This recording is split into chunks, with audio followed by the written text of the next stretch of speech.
if my mother traveled with my father, I never liked that. But I think they were always very open with us, and my father always said that I'm a servant of the people and this is what I do, this is my job. So you at that time don't realize, you think it's your dad and that's his job and that's how it goes. But I know I used to hate my mother leaving. I think I didn't mind so much if my father left.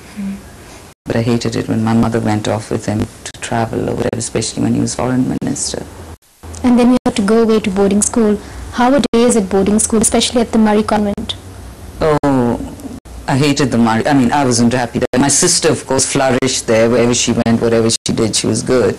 I think she was a good child, just happened to be. So she enjoyed her 2 years there, but I hated them. And you were there at the same time? Yeah, we were. And so she must have been protective about you, or well, take care of you while you were there?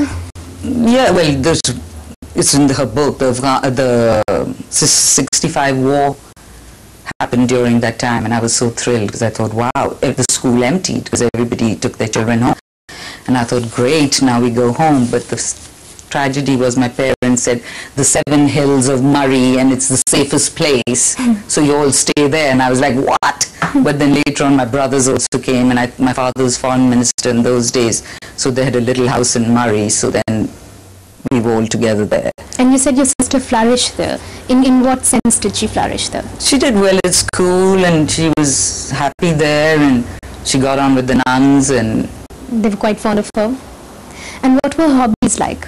Well, I think in boarding you can't do very much, especially in those days, but she liked to read. I think my father and my aunt, my father's sister, my auntie Mumtaz, instilled in all of us this love of books, and we all used to love to read. She was pretty sporty. I remember when she was in convent in Karachi, she used to play netball, play squash with my brothers. So she was quite, she was good at everything. I once heard a story where she lost a cricket game and she went off in a huff. Was she quite moody that way, or was it just I don't think this is. Oh, I don't think that's true. She wasn't that much into cricket. I mean, I used to play cricket with my brothers, and I remember her once playing. In fact, I have a picture, I think, of all of us together.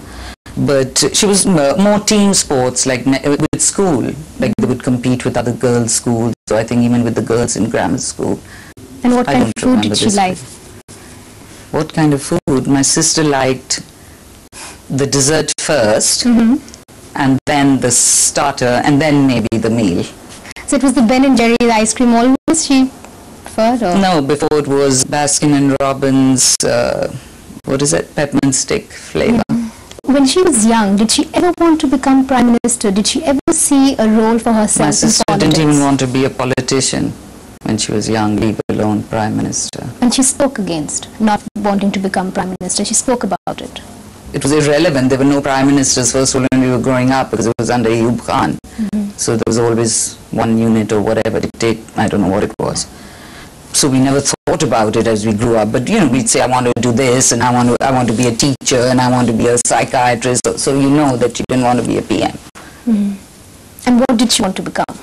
Oh, I think later on it was diplomatic service, but before that it was probably a psychiatrist. Or a psychiatrist? Yeah. Okay. And what was her relationship like with your father? Because we believe that you were his favorite child. Well, parents love all their children. And I was my father's favorite, but for a totally different reason. My father always treated my sister as a young adult, I think. I remember when we were very young, as I said, I used to resent it when my mother used to go off with my father on trips abroad. My sister was in charge of the house. Of course, we had staff, we had a nanny, but it was my parents talked to my sister. They said, we want you to take care of this or do that. My father could always rely on Benazir, no matter how old she was. And do you think that he was grooming her for politics, or was he really grooming the boys for politics? Oh, I don't think my father groomed any of us really for politics. But I think they probably had that relationship where she could talk to him, and she was very interested. Well, she was in the Oxford Union and things like that. So obviously they had something in common to discuss. But I don't think he groomed any of us really.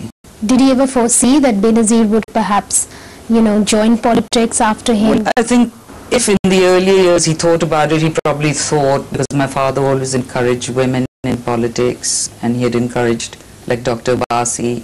So I think he would have thought that my sister will do, there's so much to do in Pakistan, there's so many causes and so many people you can help.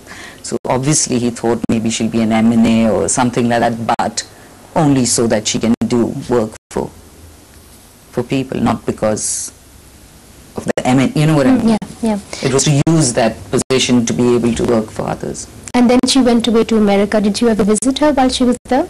No, I never visited her in the States. And what was she like as a teenager?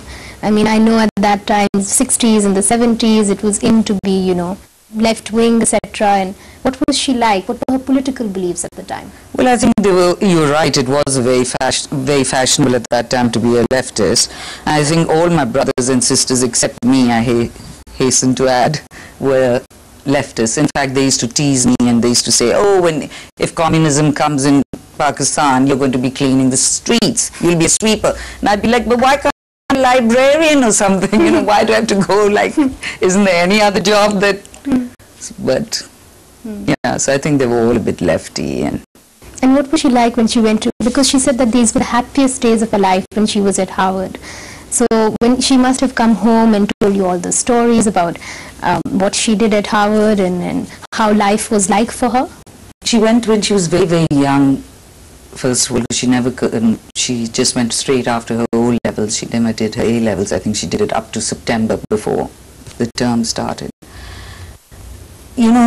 I think they were the happiest days because if you're in, it's a different world in academic. When you've lived in a narrow society or in a narrow education, and here it's like everything. There's so many things that you didn't know existed, or topics, so it is something that gets you excited. Because I remember when I went and I was like, wow, I just don't believe the syllabus. It took you days to choose. You wouldn't know which subject, So that way it's very exciting. The things open up for you. There are books, there's art, there's entertainment, the things that you only maybe read about or seen pictures of, and now you're there, the real thing. So it is a very exciting, and even the whole, though Cambridge is a small place, everything is different.